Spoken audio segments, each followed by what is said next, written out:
Olá pessoal, sejam bem-vindos a mais um episódio do Class IA Talks. E hoje o bate-papo é sobre como o universo geek e a inteligência artificial se encontram, para transformar a forma como pessoas aprendem, se comunicam, interagem e até mesmo se divertem no mundo digital. E você deve estar se perguntando, o que é o universo geek? Então, o universo geek é um conjunto, é uma comunidade de paixões, de hobbies, que envolve tecnologia, games, histórias em quadrinhos, ficção científica e a cultura pop como um todo. E o nosso convidado de hoje para bater esse papo sobre esse assunto é o Armindo Ferreira. O Armindo é um jornalista, blogueiro pioneiro, professor e consultor que ajudou a escrever a história da comunicação digital no Brasil. E além de ter escrito diversos livros sobre tecnologia, o mundo digital, o Armindo hoje é uma voz bastante influente nas áreas de inovação, de games, filmes.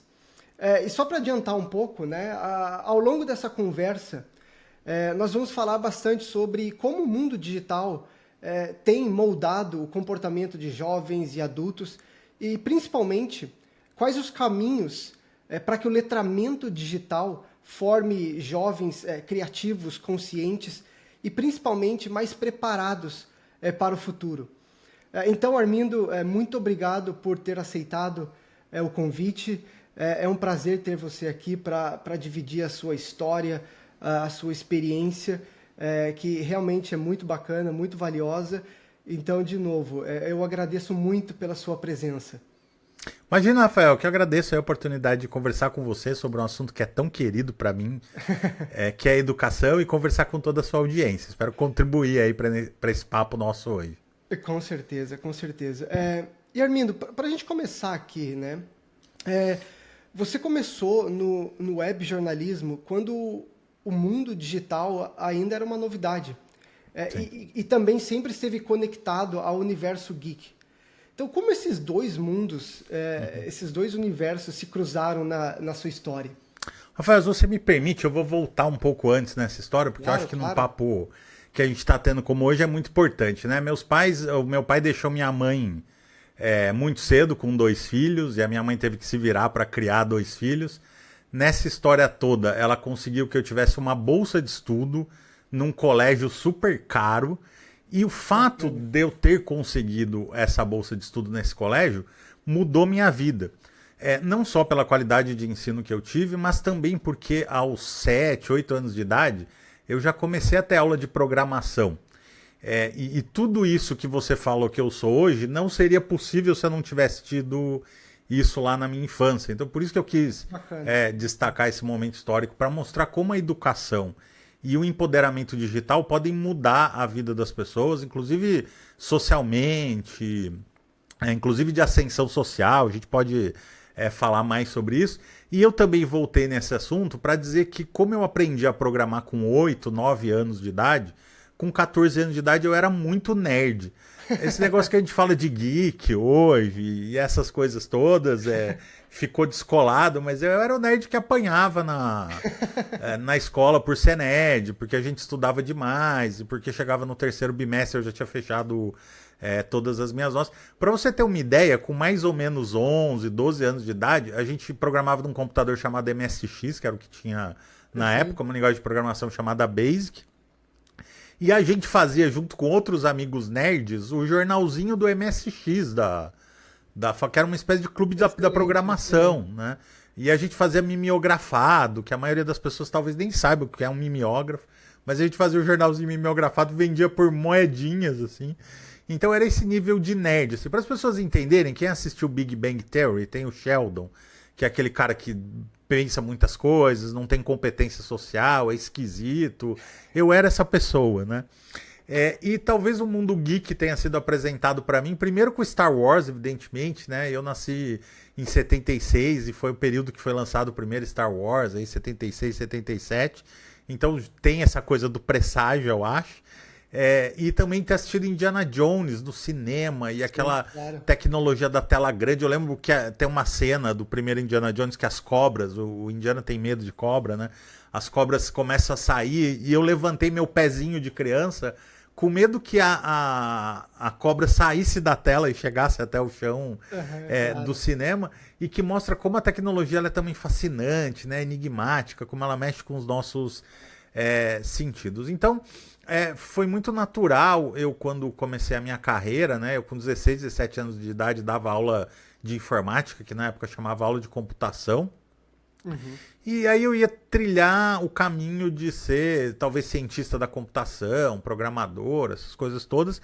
Mas eu acabei conhecendo um grupo de jovens que faziam um trabalho social chamado Clube de Castores, que era um clube ligado ao Lions Club, que também é um clube de trabalho social e de ajudar as pessoas, essas coisas todas. E comecei a me apaixonar por histórias, assim. A gente conhecia os pais dos amigos que a gente dormia, a gente ia viajar, conhecer outras histórias. E quando eu fui fazer faculdade, sabe aquele momento que você é jovem, você não sabe o que você vai fazer da vida? Aí você marca um xizinho e fala assim, computador eu já sei mexer, eu gosto de história das pessoas. E depois eu me descobri que eu gostava muito mais de gente do que máquina, né? Daí eu falei, vou marcar esse negócio de jornalismo aqui. Mas assim, eu não tinha pretensão nenhuma de passar no vestibular, porque eu não tinha estudado. Eu só queria saber como era prestar um vestibular. Claro. Daí eu falei, vou prestar o vestibular, vai passar um ano...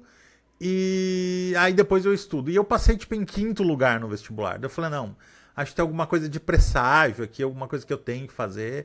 E eu acabei me matriculando. A gente está falando de 1998, quando chegou o ano de 2000, começou-se a discutir o jornalismo online no Brasil. E foi aí que eu entrei. E foi aí também que a educação entrou na minha vida, porque eu precisava pagar as contas, né? Claro, Com, claro. Com jornalismo não pagava, né? É Mas bastante importante. mas com a informática, sim. Então eu dava aula de computação final de semana e depois comecei a coordenar o laboratório de um colégio de informática, inclusive fazendo projetos educacionais. A gente chegou a ser destaque na USP de um projeto que eu fiz lá as crianças plantavam mudinhas e a gente usava um software do INPE para fazer georreferenciamento, né? Então esse foi meu primeiro projeto educacional por volta dos anos 2000, aí, que foi premiado, tudo. E aí meio que em um momento ou outro, sempre a educação e o jornalismo online tiveram caminhando comigo. Então, só quis te dar a big picture aí para você entender exatamente qual que é esse meu background e como esse assunto de tecnologia e educação ele é muito importante para mim, porque basicamente foi o que mudou e definiu a minha vida, né? E tem uma coisa que você... primeiro, né, obrigado por dividir a sua história, é muito bacana, né, desde o começo.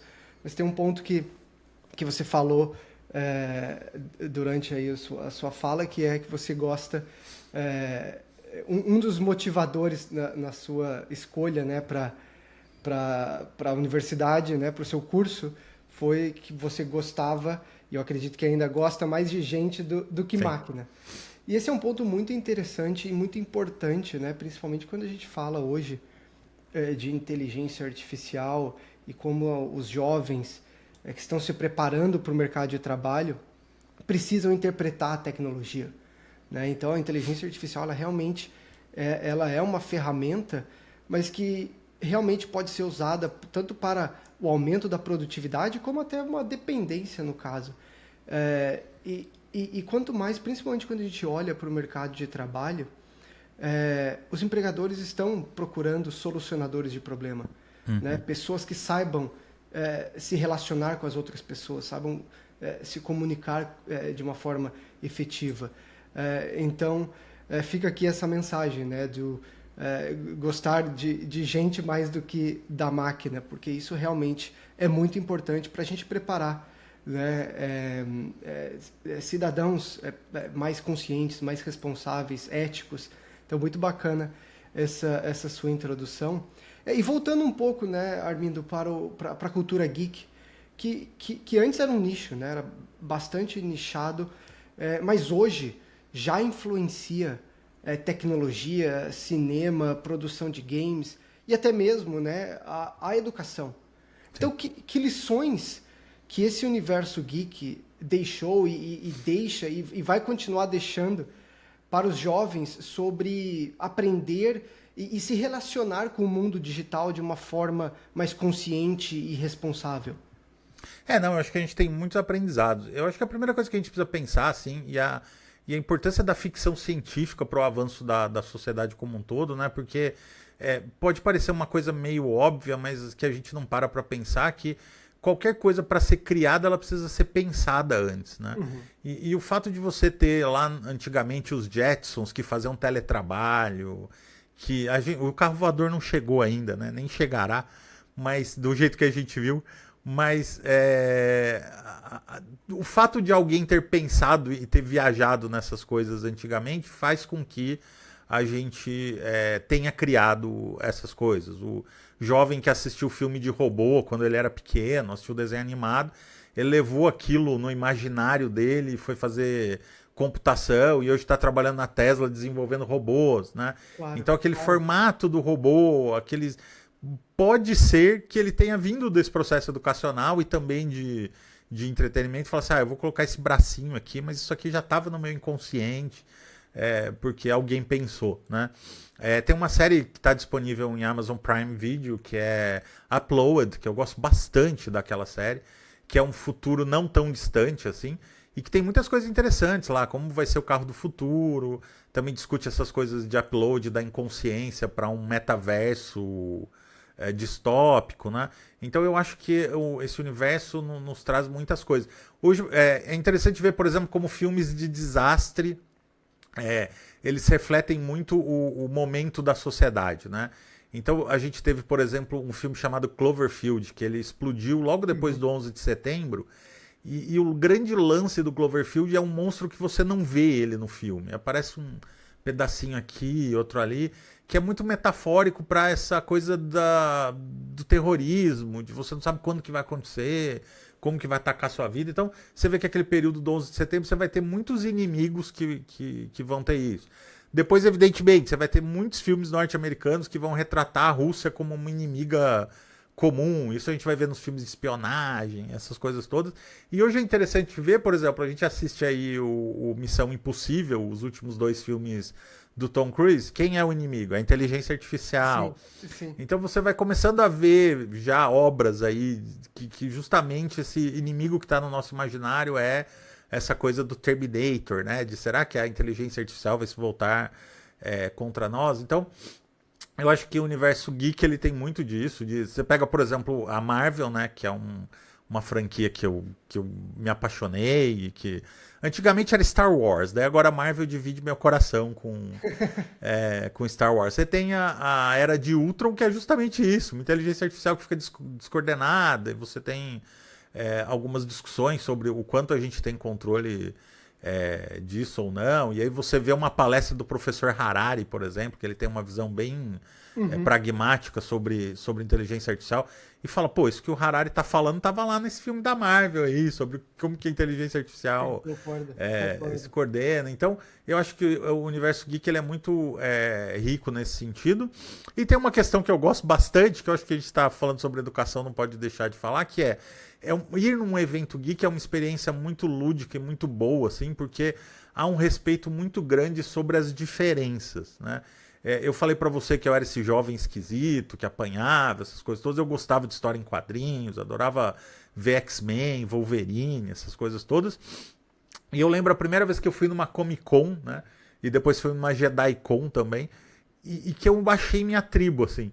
Eu falei, pô, existem outras pessoas como eu, que gostam de coisas diferentes e que entendem esse universo da fantasia como algo importante, como lúdico dentro das coisas, então tudo isso foi muito legal. E anos depois eu acabei trabalhando com isso, hoje é parte do meu ganha-pão, inclusive. Então também foi muito bom saber que eu consegui trazer essa paixão da infância, daquele pequeno Armindo que estava sentadinho no cinema assistindo Indiana Jones, ele me trouxe até aqui e eu pude trabalhar com essa indústria, que tem muita gente que fala assim, adulto que não cresceu, né, Armindo? Mas a gente pode esquecer que é uma indústria bilionária que movimenta um trade econômico absurdo. Você pega, por exemplo, o segmento de licenciamento, né? Desde o balde de pipoca do cinema até os brinquedos que vão estar nas vitrines, roupa de cama. lifestyle. Então é uma indústria enorme e que gera muito emprego e é cheio de oportunidades. O ponto da comunidade, né, desse senso de pertencimento, é o que eu acredito que é muito bacana na cultura geek, né? Como você falou. É uma comunidade que é criada pelos valores, pelas vontades, pelos hobbies em comum. E esse relacionamento, quando é construído, né, com um direcionamento, com esse senso de comunidade, de pertencimento, é muito genuíno, né? Muito orgânico, original. Então, é um ponto que eu realmente acredito que é muito bacana e que transcende, né, simplesmente ali o desenho, o filme, o game. É como as pessoas se interagem uma com a outra, né, através do relacionamento aí, genuíno, com valores, com princípios, com vontades semelhantes. Eu acho que isso é muito bacana, é realmente muito valioso da cultura geek. E tem uma outra coisa que me chama muito a atenção, né? Como você falou, tirando, né, os desejos, as vontades, os hobbies que unem a comunidade, tem toda a questão financeira de uma indústria, de um mercado muito grande. E um deles é o mercado de games, que tem crescido de uma forma astronômica nos últimos anos, com muito investimento, pessoas querendo criar suas carreiras, né, no mundo do game. O próprio Elon Musk, talvez um dos maiores, ou o maior empresário, empreendedor da humanidade, ele é uma pessoa que joga videogame, é uma pessoa que fala abertamente sobre os benefícios do videogame, né, para o pensamento crítico, para pensamento lógico. Então isso é muito interessante, porque de novo transcende, vai além do filme ali, do jogo. É o que está por trás, né? A comunidade, o senso de pertencimento e o aprendizado que esse universo geek pode trazer para as pessoas. Eu vejo também trazer um pouco da imaginação, da criatividade para o mundo real, né? Você descreveu aqui alguns filmes lá atrás, Terminator, o próprio Simpsons, né? Trazendo vários cenários que a gente vê que talvez seja uma coincidência ou uma questão de realmente trazer toda a imaginação de uma certa forma para o mundo real. Então eu acredito que é muito bacana também. Um assunto um ponto que define, né, o universo geek, e eu acho muito legal que os jovens, né, os jovens saibam interagir com o mundo digital, com essas diferentes tecnologias de uma forma bastante responsável, criando as suas comunidades, né, valorizando as pessoas, o que cada um tem para trazer de positivo. Então é muito bacana todo esse universo geek. E hoje já existem diversos fóruns, blogs, fanbases, eventos, né, no Brasil, como o Campus Party, por exemplo, e todos esses canais, esses eventos, eles ajudam, como a gente estava falando, né, a criar um senso de comunidade em torno da tecnologia. Que impacto esse movimento teve na sua carreira e na forma como você vê a inovação no Brasil? A Campus Party ela foi um divisor de águas para a internet aqui brasileira, onde parte da internet foi construída, a internet como conhecemos hoje, né? É claro que a internet também foi feita de grandes pesquisadores aí da década de 70, 80, as primeiras BBS, essas coisas todas, mas a web, né, do jeito que a gente conheceu, a criação dos sites, essas coisas todas, a Campus Party, de fato, aqui no Brasil foi um divisor de águas nesse sentido, era um evento onde a galera reunia para discutir o futuro da internet, trocava ideia, conversava, por muito tempo a Campus Party foi conhecida como acampamento de nerds, né? Porque as pessoas iam para lá mesmo com seus computadores e era aquela festa toda. E é muito interessante. Hoje eu não sou mais dessa área de TI, né? Apesar de ter aprendido a programar quando eu era pequeno, hoje eu entendo muito pouco de programação. Acabei indo mais pro lado das humanidades. Mas sim, tem o meu blog, de vez em quando eu faço um ajuste no código. Agora o ChatGPT tem me ajudado a resolver alguns dilemas aí. Mas a comunidade de TI normalmente é uma comunidade que ela é muito engajada e comunidade fórum é uma coisa muito forte. A área de games também importou isso. Hoje você fala a palavra comunidade dentro da área de games, é uma palavra muito forte. Então a galera assim mais nerd sempre se agrupou mesmo nesses fóruns ou nesses encontros digitais. Hoje você tem o Reddit, por exemplo, que, nossa, vira e mexe, tem discussões maravilhosas lá no Reddit, falando também sobre o futuro da internet, sobre tecnologia, essas coisas todas. Mas os encontros, sem dúvida, são divisores de água, porque muita gente me pergunta, né? Eu sou professor há muito tempo do ensino superior, daí tem gente que fala assim, ensino superior vale a pena ainda, Armindo? Tem tanta coisa para aprender na internet. E essa provocação ela é válida, porque quando eu fiz faculdade aí no anos 2000, né? As nossas fontes de conhecimento eram os professores e os livros, né?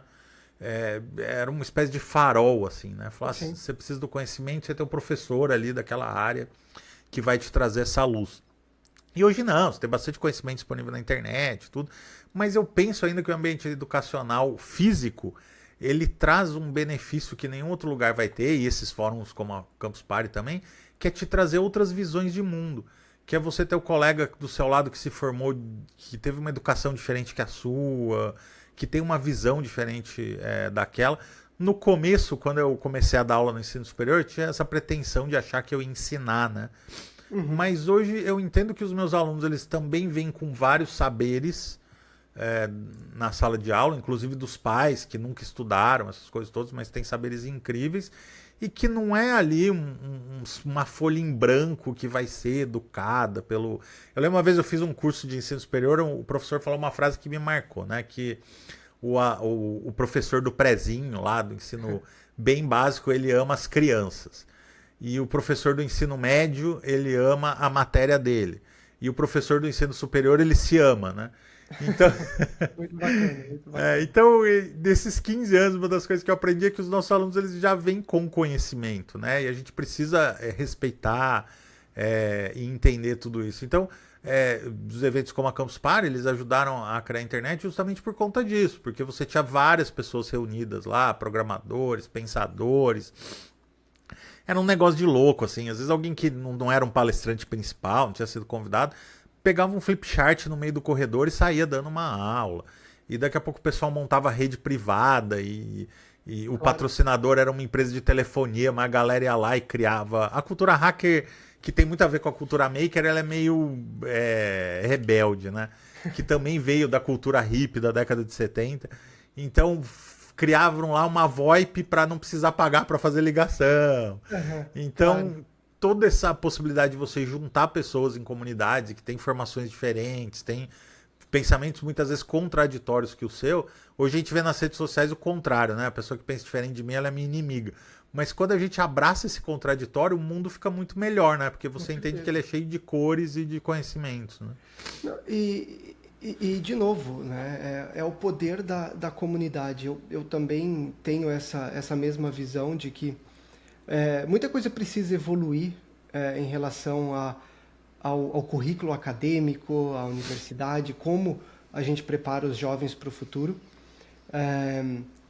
Mas o ambiente da universidade ele ainda é muito benéfico, tem os seus pontos positivos, e principalmente pelo fato de trazer pessoas com perspectivas diferentes, com objetivos diferentes, com visões diferentes, e colocar essas pessoas para dialogar, para debater ideias.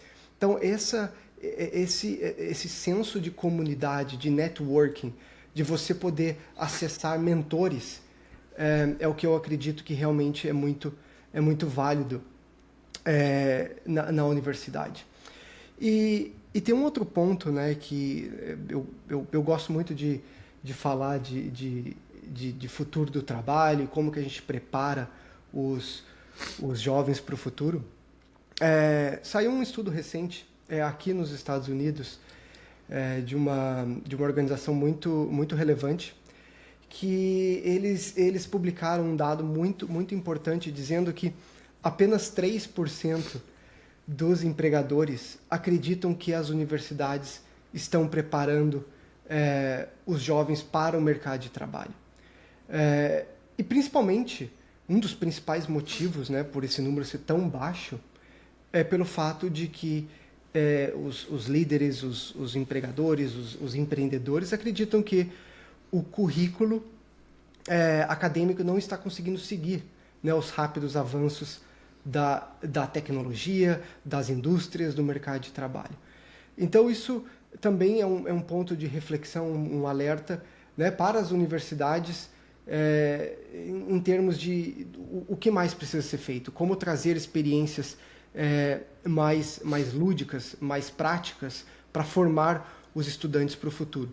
E, como você falou, eu acredito que realmente o ambiente da universidade é muito importante para as conexões, para os relacionamentos, para o networking, que é fundamental para o futuro do trabalho, né? Os empregadores estão buscando pessoas que não apenas tragam o conhecimento técnico, mas principalmente que saibam traduzir esse conhecimento técnico em soluções práticas, né? Então, realmente o ambiente universitário traz muito disso.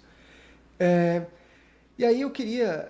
vamos falar um pouco aqui também, Armindo, do que o universo geek pode ensinar, né, para a educação formal. Hoje, muitos jovens, a gente falou um pouco sobre games, né? Muitos jovens aprendem sobre colaboração, raciocínio lógico, pensamento crítico, criatividade em games, jogando com outras pessoas, interagindo com outras pessoas. E até mais, pelo fato de ser um aprendizado prático, né, ali esse relacionamento, essa colaboração em tempo real, o que o universo geek pode ensinar para a educação formal, principalmente para o ensino superior? Então, eu estava te ouvindo aqui, lembrei de uma história que eu fui fazer uma vez uma reportagem numa escola que estava tendo investimento de um projeto social para levar tecnologia para crianças de periferia, né? E aí eu fui provocar uma menininha lá. Existem algumas ferramentas que ensinam programas a fazer programa de computador, como por exemplo Scratch, Sim. Khan Academy, e o Scratch tem a coisa gamificada, né? Falar, vou ensinar a princesa a chegar no castelo, e aí eu preciso colocar os steps para que isso aconteça. E aí havia um problema ali, porque os pais foram criados com livros. E aí quando a criança recebia um tablet, eu não sei como está isso hoje, mas nesse período era um pouco desses desafios. Quando a criança recebia um tablet, o pai ficava sabendo que a criança estava jogando na escola, o pai falava, mas estou mandando meu filho não é para jogar na escola, é para ele aprender, cadê os livros? Como que ele está ensinando isso? E aí eu fui provocar uma menininha de uns 8 anos de idade e falei assim, mas aí você está jogando, né? Não está estudando, né? Daí ela olhou pra minha cara com toda a sabedoria de 8 anos de idade e falou assim, mas a gente aprende jogando também, né? Daí eu falei, sim, exatamente, a gente aprende jogando também. Quando você tem aula, por exemplo, de programação no ensino fundamental, no ensino básico, coisa que eu tive, o aluno não está aprendendo só programa de computador, ele está aprendendo raciocínio lógico, está aprendendo matemática, está aprendendo interpretação de texto, porque ele tem que saber ler os enunciados. Então, o ensino de programação ele é extremamente multidisciplinar, e eu diria até transdisciplinar, nesse sentido de que trabalha várias competências ali com o jovem. E o processo gamificado, é claro, ele faz todo sentido. Pô, você vê os jovens fazendo os negócios em Minecraft, que é um negócio absurdo. Sim. E no Minecraft você precisa juntar elementos químicos, precisa ter lógica para poder resolver alguns dilemas, assim. Então, eu acho que essa coisa de você incorporar o universo dos games dentro do processo educacional, ele é muito importante.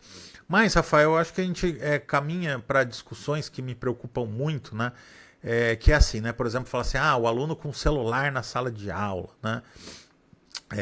Infelizmente a discussão fica muito pequena, né? Porque a gente devia estar discutindo a tecnologia na sala de aula.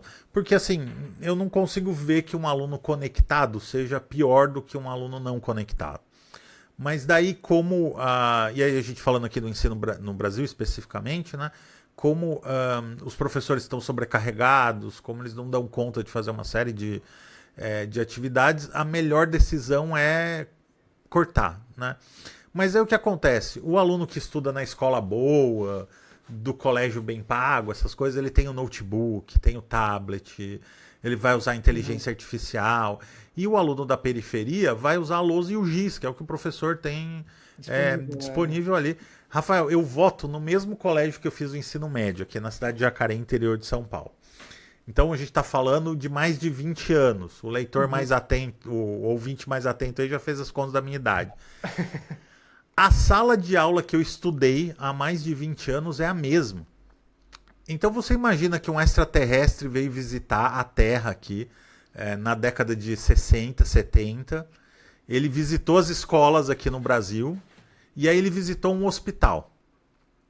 E ele volta no Brasil em 2025 e ele visita o hospital, tem tomografia, tem ultrassom, o médico praticamente te vê de cabeça para baixo, assim, umas coisas muito loucas.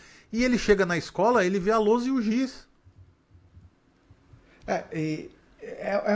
Realmente é uma preocupação, porque quando a gente compara, né, os outros setores da economia, saúde, indústria, setor financeiro, me parece que a educação é um dos que menos evoluíram. Como você mesmo falou, né? A mesma sala, a mesma infraestrutura é a mesma de décadas atrás. E realmente, essa não é a realidade só da sua escola, infelizmente, de grande parte das escolas no Brasil. E em cima disso, toda essa discussão, né, do tempo de tela, do uso do celular dentro da escola, ou a proibição do celular dentro da escola. E eu acho que a grande lição, né, do universo geek para a educação formal é exatamente o exemplo que você deu sobre essa menininha de 8 anos. É usar a tecnologia de uma forma mais ativa e não a tecnologia de uma forma passiva, né? Então, hoje, através do celular, através da inteligência artificial, você tem acesso a conhecimento ilimitado 24 horas por dia, 7 dias por semana. Então, é realmente refletir, né, os jovens e os pais também, como devemos usar a tecnologia, como devemos usar o celular, por exemplo, de uma forma mais ativa, buscando conhecimento, e como você falou, né, dessa menininha, aprendendo através de um jogo, um formato bem mais lúdico, ao invés de simplesmente passar horas ali dentro de uma rede social, vendo conteúdos ou consumindo informação que não agrega.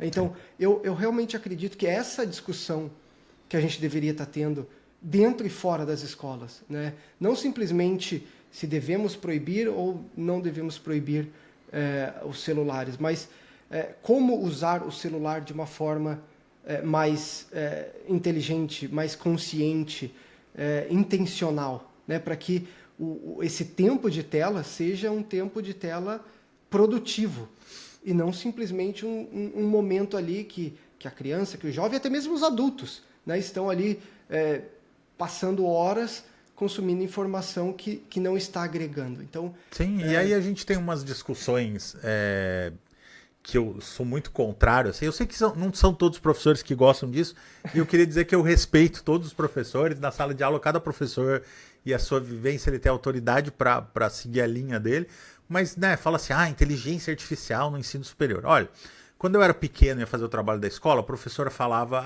traga uma pesquisa sobre clorofila. Aí eu abri um negócio chamado Barça, abria uma folha de almaço, colocava 2 dedos para começar o parágrafo e eu copiava o que estava na Barça, né? Ah, pode dizer que o fato de você ter um movimento motor, com o processo cognitivo de escrever e copiar, você tem um processo de aprendizagem. Sim, de fato, alguns estudos falam isso, mas eu não estou tendo uma produção intelectual em cima do conceito da clorofila. Eu estou pegando a clorofila de uma folha de papel e passando por uma folha de almaço. Aí vem a Wikipedia, o aluno copia da Wikipedia e cola. Tirando o fato da escrita motor, o que mudou? Eu também não estou produzindo isso. Aí chega o ChatGPT, né? O aluno do ensino superior vai pegar. Eu tenho trabalhos, por exemplo, que os meus alunos precisam criar um e-commerce do zero em 2 meses. Semestre passado, meus alunos faturaram R$300 em 2 meses criando um e-commerce. E fala assim, mas como que o ChatGPT vai criar o e-commerce? Então eu sou o professor que eu mostro para os alunos, falo, tá vendo isso aqui como funciona? É desse jeito. Você quer saber quem é o Philip Kotler? Vem aqui e pesquisa o Philip Kotler. Agora, se você vai atender uma empresa de verdade, dar consultoria usando os conceitos do Philip Kotler, você está produzindo algo. Então é mais fácil a gente culpar a tecnologia e não as nossas metodologias, né? Se eu dou um trabalho para o aluno, falo assim, defina o que é e-commerce, vai pegar um copia e cola, né? Agora, quando eu chego para o aluno e falo, crie um e-commerce. Fala, professor, eu não sei, nunca criei um e-commerce. Falei, dá seus pulos, você não assiste aí YouTube para fazer um monte de coisa, essas coisas. Então você vai lá, vai assistir um monte de tutorial, vai aprender um monte de coisa. Se você não conseguir, você vem falar comigo, mas eu quero que você faça sozinho. Aí os alunos começam, professor, eu fui ver, é fácil, hein? Outra aluna minha falou assim, nossa, professor, eu montei um negócio do zero, já vendi para 2 amigos meus que tinha empresa para montar um negócio deles. Então, quando você trabalha essa questão do uso da tecnologia, né? A mesma coisa do celular na sala de aula. Aquela aula chata, o professor escrevendo... o WhatsApp é muito mais sedutor, né? O site com o TikTok com os vídeos é muito mais sedutor. Mas quando eu estou em sala de aula, eu falo assim, olha, gente, vou passar um conceito para vocês agora que ele vai mudar a sua vida, que ele vai fazer diferença se você estiver precisando de emprego, se você quer ir para um outro patamar social. Não tem um aluno, pode ser sala de 50 alunos, tem um aluno no celular. Eles estão todos prestando atenção em mim porque eles sabem que aquele conceito vai fazer a diferença na vida dele. Mas se ele se desconectou disso por 1 minuto, ele vai para a internet, que é mais fácil. Então, voltando ao exemplo da clorofila, né? Se eu tenho alunos conectados, né? Falo, gente, se a gente está aqui estudando a clorofila, alguém aí pode buscar no celular um conceito de clorofila? Ô fulano, você achou um vídeo aí no YouTube? Joga no projetor aqui da nossa tela interativa para a gente assistir juntos o vídeo que você... achou sobre clorofila. Então eu estou incorporando a tecnologia nas minhas práticas. Agora, assim, deixa os alunos a Deus dará, vai ter que proibir mesmo, porque não tem outro jeito. E para concluir todo esse tratado sobre a tecnologia da educação, aonde eu acho que o celular é extremamente prejudicial e que pouco se discute é no intervalo. Porque é no intervalo que as pessoas estão fazendo interação social, estão brincando. No meu tempo a gente brincava de menino pega menina e de bandeirinha e essas coisas todas. E aí você mediava conflitos, você interagia com as pessoas. Aí o aluno hoje chega no ensino superior, ele não quer fazer trabalho em grupo, ele tem dificuldade de relações, de competências sociais, porque ele ficou se isolando lá no recreio, sentadinho no celular, ao invés de conversar com as pessoas. Então a gente devia discutir a proibição do celular no recreio e devia discutir como a tecnologia empodera os alunos e como a gente não cria mais gaps sociais entre alunos hoje que estão usando inteligência artificial desde o 1º ano e alunos que só têm giz e lousa para aprender na escola. Sem dúvida, não, sem dúvida, Armindo.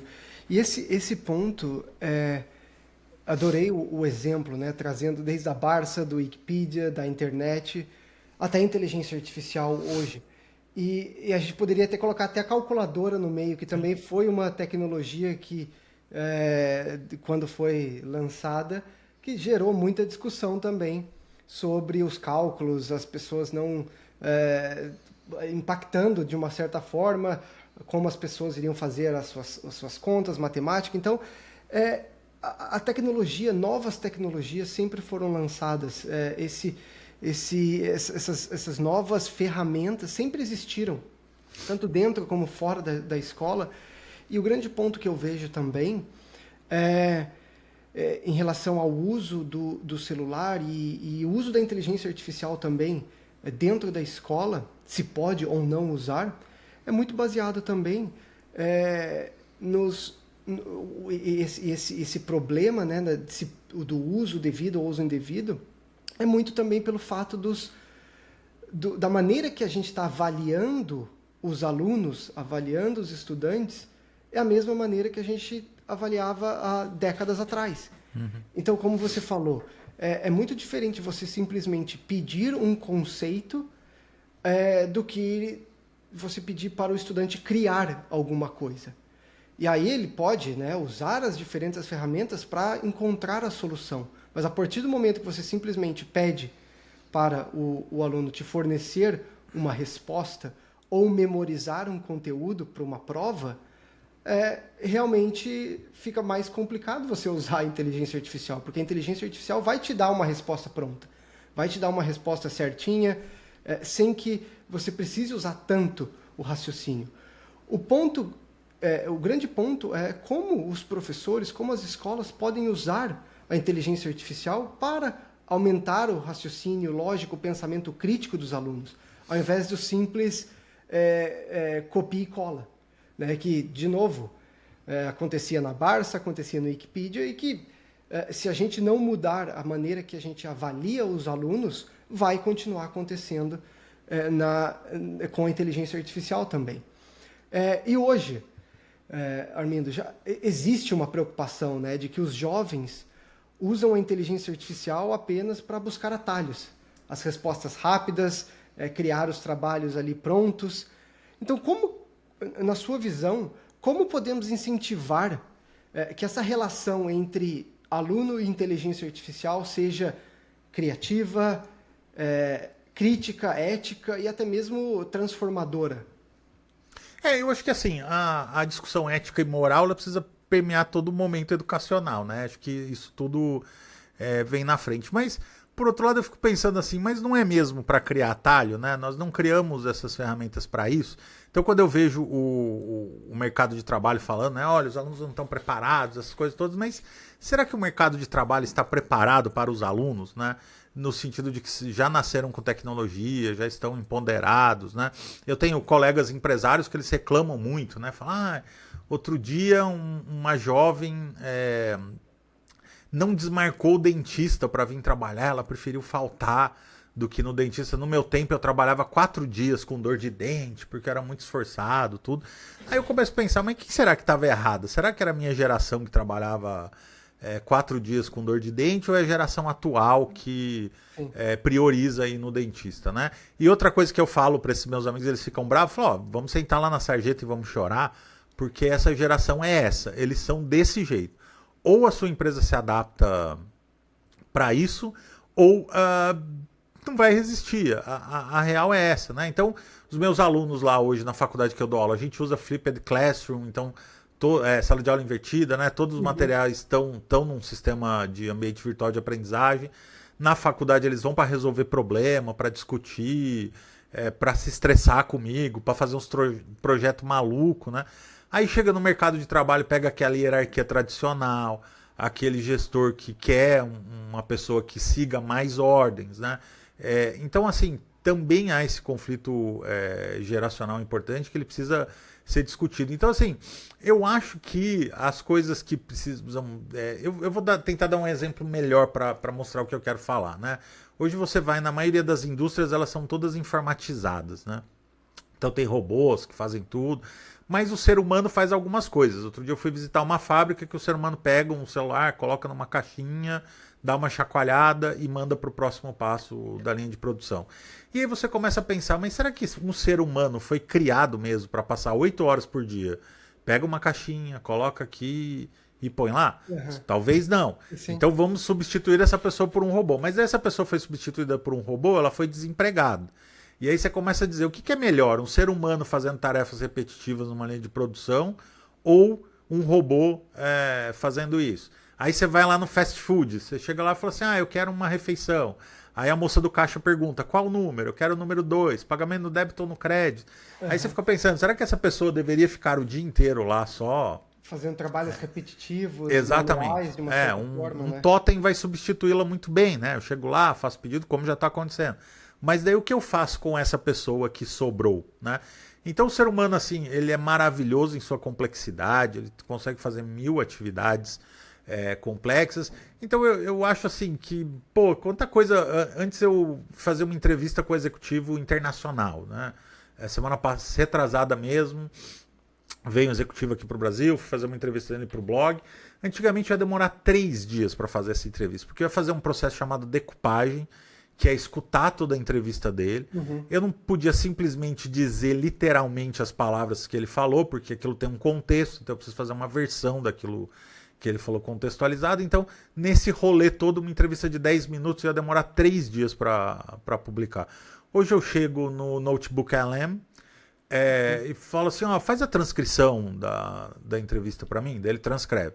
Aí eu começo a interagir com a entrevista. Qual foi o ponto mais polêmico ou forte que esse entrevistado falou, né? Ah, você pode montar já um escopo da entrevista aí com as perguntas e respostas, com as coisas que fazem mais sentido, e eu faço isso em 2 horas. Eu ganhei 2 dias para fazer outras coisas. Então, podem falar que eu sou uma geração mais velha e preguiçoso também, porque a inteligência artificial está fazendo tudo isso. Mas eu estou trazendo essas analogias para dizer que sim, eu acho que os jovens têm que se apropriar dessas novas tecnologias para fazer coisas novas, mas a gente precisa mudar a nossa mentalidade em relação a isso e nas coisas que os jovens estão preparados para fazer. Pô, eu vejo jovens criando soluções em 2 meses e eles chegam para mim e falam, professor, nem eu sabia que eu ia E saber muitos fazer. deles já fazendo dinheiro com isso, né? Exatamente. Então, assim, por que as empresas não fazem isso, né? Então, o que eu acho é que não faz sentido. Sabe aquele brinquedo de criança que você tem o quadrado, o triângulo, e aí você tem que encaixar o quadrado no quadrado e o triângulo no triângulo? Não faz sentido querer colocar um triângulo num círculo, né? Ah, eu sei que as corporações são grandes, são difíceis de mudar, todas essas coisas, mas olha o Zuckerberg aí contratando a peso de ouro jovens brilhantes da área de inteligência artificial. Com Né? certeza. Jovens de idade dos nossos jovens, que têm os mesmos 2 cérebros que os nossos jovens, né? Só que aqui no Brasil, enquanto a gente fica discutindo celular, enquanto fica formando aluno para trabalhar em indústria que nem contrata mais, outros países estão formando mão de obra em tecnologia, programação, inteligência artificial. Né? Então eu vou trazer uma provocação maior ainda, viu, Rafael? Que é porque a gente não está ensinando mais os nossos alunos de fato a usarem essas ferramentas, seja atalho.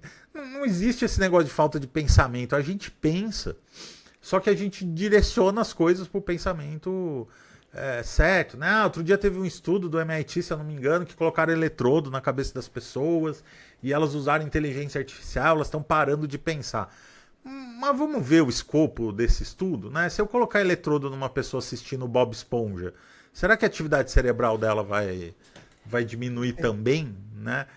Quais são as coisas que um jovem empoderado tecnologicamente como inteligência artificial, que pode criar um programa de computador para ela do zero, pode fazer? Eu acho que era esse tipo de discussão que a gente tinha que fazer e como as empresas vão se preparar para trabalhar com esse potencial extraordinário de criação e de conhecimento.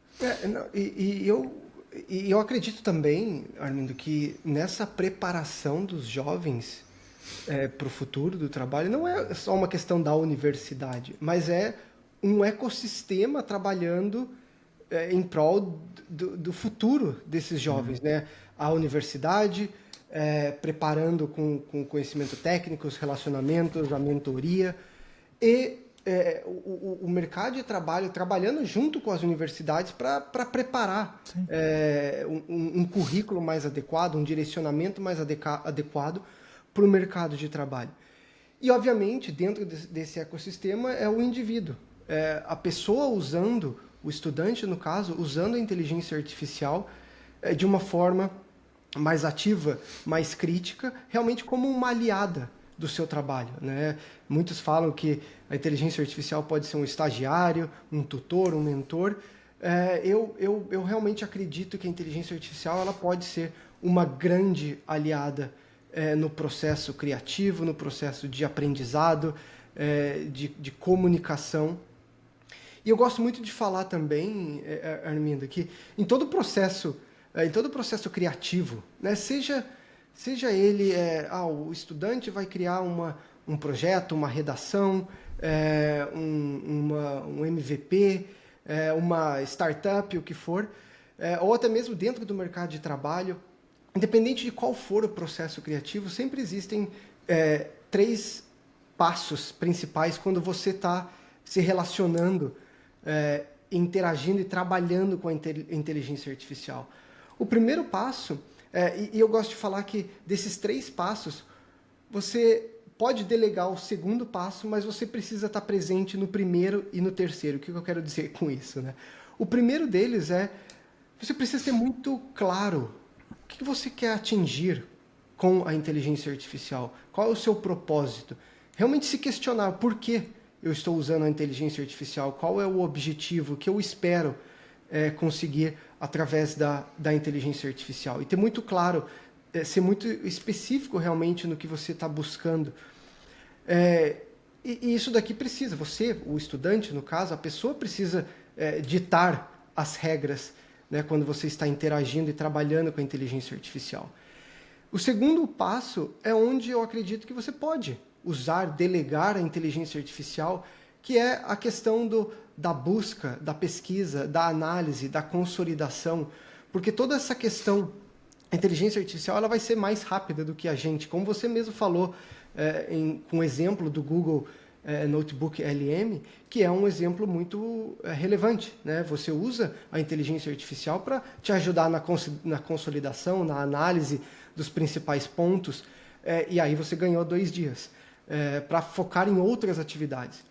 E o terceiro passo é onde entra o seu pensamento crítico, né? De você não simplesmente aceitar aquela resposta que você recebe da inteligência artificial como a única resposta, como a verdade absoluta, mas sim usar aquela informação para você criar o seu próprio ponto de vista, a sua própria perspectiva, né? E não simplesmente, porque aí volta no exemplo da clorofila, de que você simplesmente está pegando a informação que você está recebendo e copiando, e não está usando aquele conhecimento para criar uma coisa única, né? Então, é muito importante que esse terceiro passo, né, que é o pensamento crítico, seja muito presente quando você está usando a inteligência artificial, para que você não simplesmente use essas ferramentas de uma forma passiva, né, e recebendo as informações como a verdade absoluta.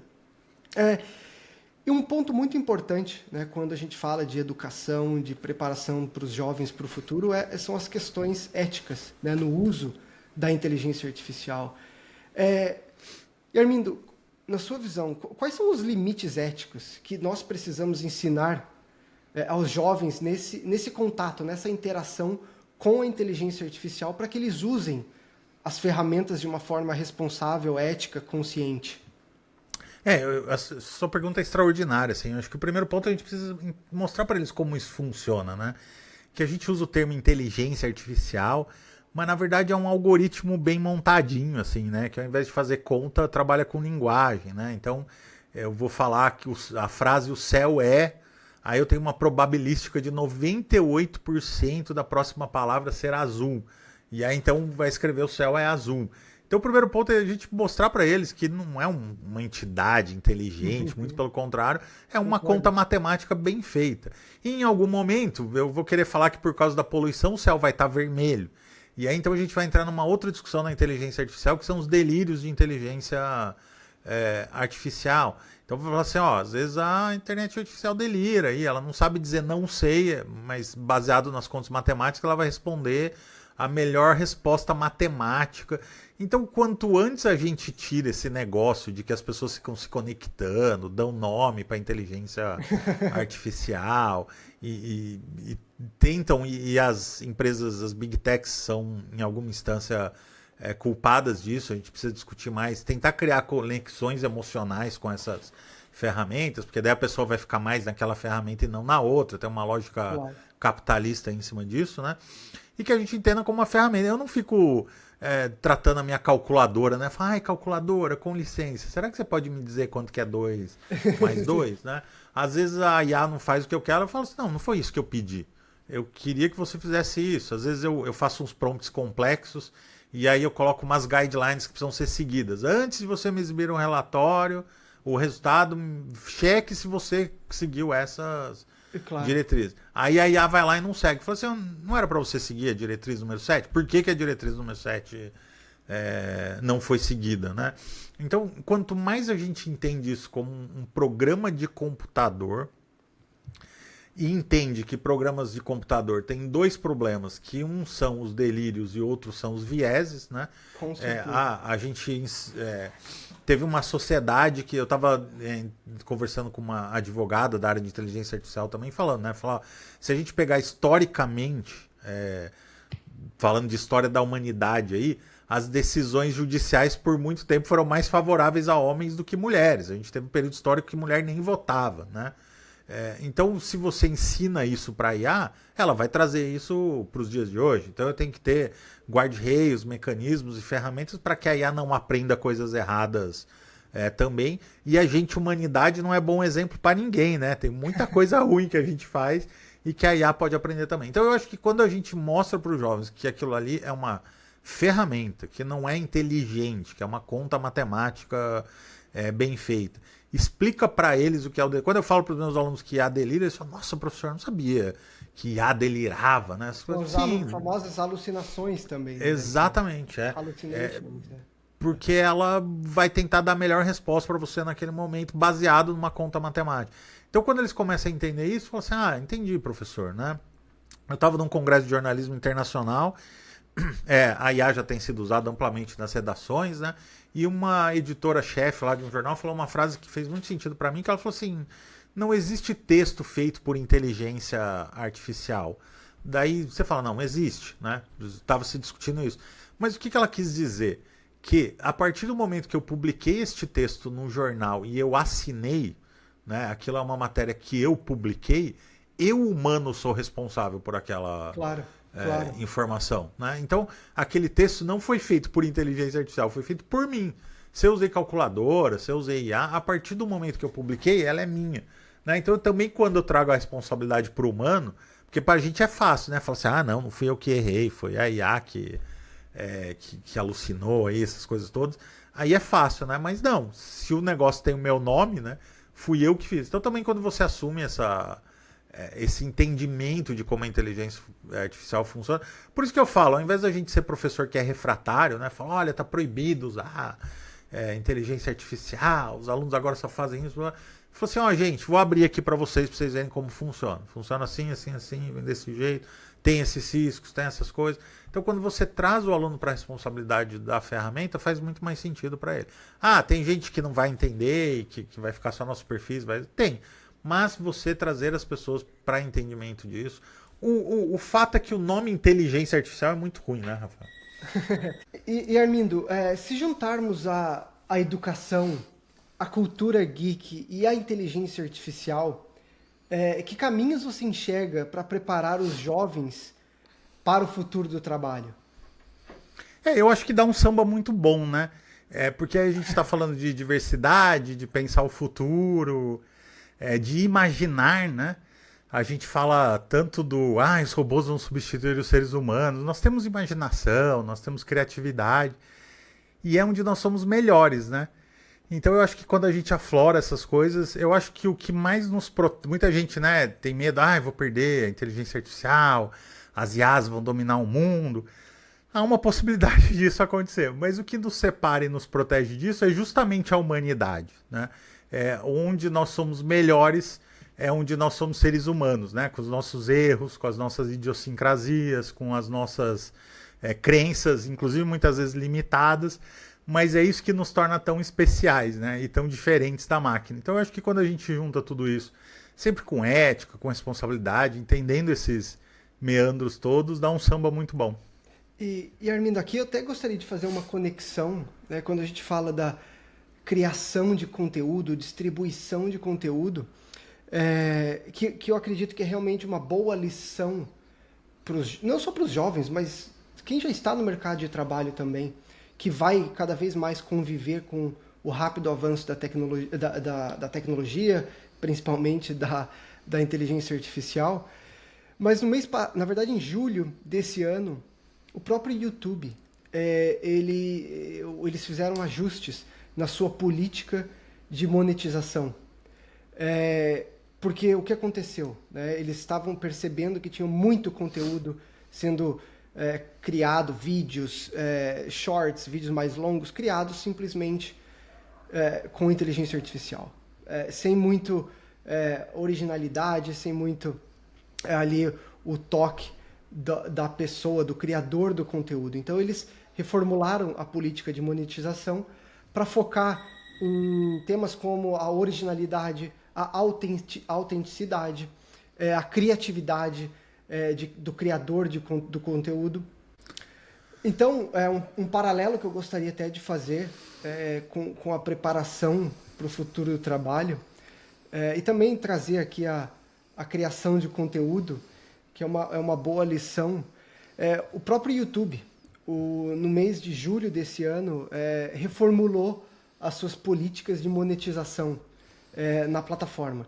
E um dos principais motivos dessa reformulação foi pelo fato de que eles estavam percebendo que muitos criadores de conteúdos estavam simplesmente criando vídeos, shorts, vídeos mais longos com inteligência artificial, sem trazer nenhum toque humano ali naquele vídeo. Isso não é interessante para a plataforma. Mas qual é a mensagem, né, usando esse exemplo do YouTube para os jovens, não somente os jovens, mas também os profissionais que já estão no mercado de trabalho? Em um mundo que a inteligência artificial vai estar cada vez mais presente no dia a dia, dentro e fora do ambiente de trabalho, já executando tarefas mais repetitivas, manuais, que até pouco tempo eram feitas por humanos, o que vai contar? Vai contar a sua originalidade, a sua autenticidade, a sua criatividade, a curiosidade, as suas habilidades humanas de comunicação, de empatia.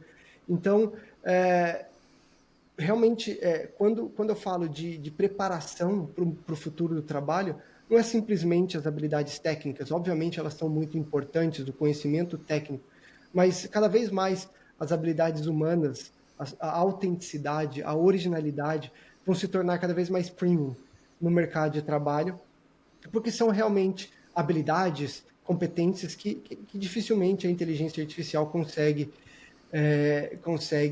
substituir ou até mesmo replicar.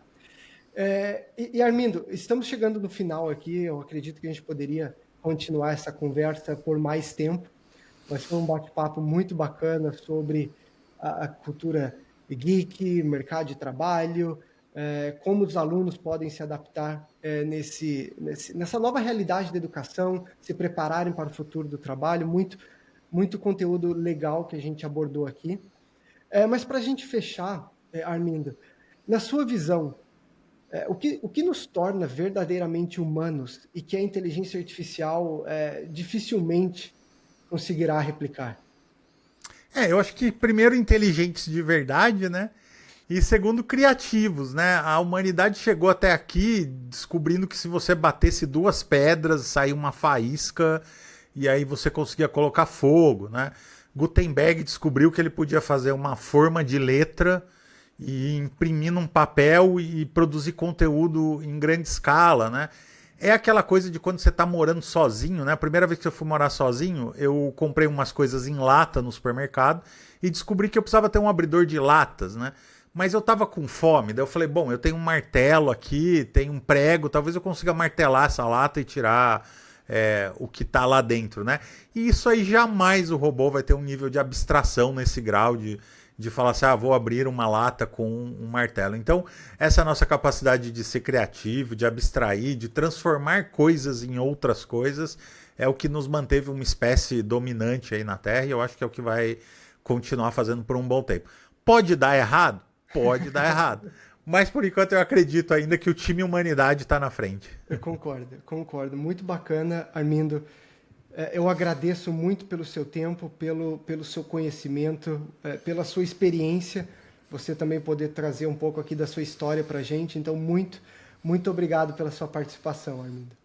Eu que agradeço, espero ter contribuído aí para que a gente tenha um mundo melhor para todo mundo. Com certeza, com certeza. Obrigado, Armindo.